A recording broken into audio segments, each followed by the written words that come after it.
सशक्तिकरण के लिए तो महिलाओं को ही सामने निकल के आना होगा। अभी हम लोगों ने जितनी महिलाओं की चर्चा किया, इन सारी महिलाओं में भी एक लंबी कतार लगी हुई है। अंतरिक्ष में उड़ना हो तो कल्पना चावला के शौर्य को, कल्पना चावला के त्याग को कौन भूल सकता है? या राजनीति में भी संघर्ष करना हो, नारी सशक्तिकरण में अगर करना हो, अभी जो उनका एनसीआर का वो आया है, अपना कानून आया, उसको लेकर के अनवरा तैमूर को हम कैसे भूल सकते हैं? जो 20 साल 25 साल प्रोफेसर रही हैं, 3 बार वो जो राज्यसभा की सांसद रही, लोकसभा से सांसद रही और 3-3 बार मुख्यमंत्री रही असम की, और उनको भी नागरिकता का प्रमाण देना पड़े और कहा जाए कि नहीं तुम नागरिक नहीं हो, तो ऐसी महिलाएं संघर्ष कर रही हैं और इन्हीं के संघर्ष पर नारी सशक्तिकरण का पूरा भार टिका हुआ है। हम तो आभारी हैं ऐसी सरकार के भी जो ऐसी महिलाओं को बार-बार उत्प्रेरित प्रेरित करते रहते हैं कि आप लोग अपने शौर्य का प्रदर्शन कीजिए। अब महिला मोहित्रा क्या है? महिला मोहित्रा के शौर्य की का एक परीक्षा ही तो ली जा रही है। तो इस तरीके से, या हम कहें अपनी जयललिता जी, अपना जयललिता जी ने जिस तिरस्कार, जिस भाव को मतलब झेला है, और उसके बाद आज की तारीख में भी वो महिला अम्मा के रूप में पूजी जाती है तमिलनाडु में, जिसके ऊपर भ्रष्टाचार के न जाने क्या-क्या, कितने-कितने आरोप लगे।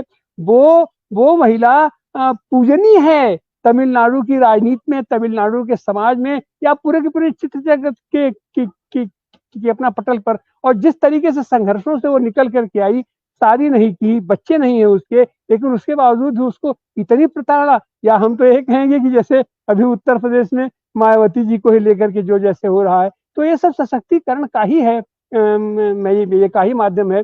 और लक्ष्मी सहगल को हम कैसे भूल सकते हैं कि लक्ष्मी सहगल सब कुछ जानने के बावजूद उनको पता था कि हम राष्ट्रपति का चुनाव जीतने नहीं जा रहे हैं, लेकिन जिस जिजीविषा, जिस मर्दानगी के साथ वो महिला वो जो स्वाधीनता आंदोलन में आजाद हिंद सेना का अपना नेतृत्व की, उसे जिजीविषा, उसी हौसले के साथ वो राष्ट्रपति का भी चुनाव लड़ी और एक मानक स्थापित किया। तो इस तरीके से केवल किसी पद तक पहुंच जाना एन के एन प्रकार, अब जैसे द्रौपदी मुर्मू जी हैं, हम उनको भी उनका अभिनंदन करते हैं।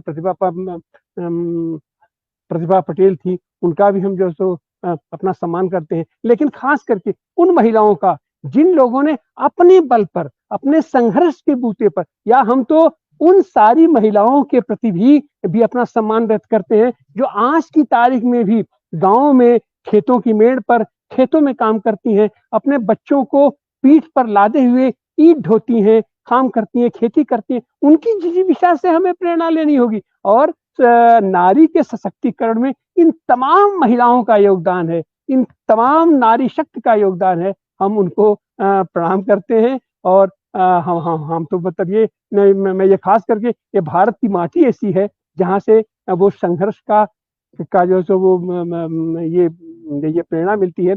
और पुरुषों के भी, जो भी पुरुष अपने आप को सफलता कहते हैं, सफल कहते हैं, उनके पीछे अगर आप उठा करके देखिए तो महिलाओं का ही हाथ है। और वो महिला सशक्तिकरण का ही परिणाम है कि आज की तारीख में जो भी पुरुष अपने आप को, या जो दंभ भरते हैं कि हम राम को लाएंगे, राम की उंगली पकड़ के लाएंगे, और राम वनवासी राम है, जो राम पूजा पाठ में अपनी पत्नी को चाहे जितनी दूर चली गई हो लेके बैठता है, या अगर नहीं है तो अपना उसका प्रतिमा। और आज की तारीख में वो आदमी झूठ बोलता रहा, जिंदगी बीत गई उसकी झूठ बोले की, हमारी सदियां नहीं हुई है।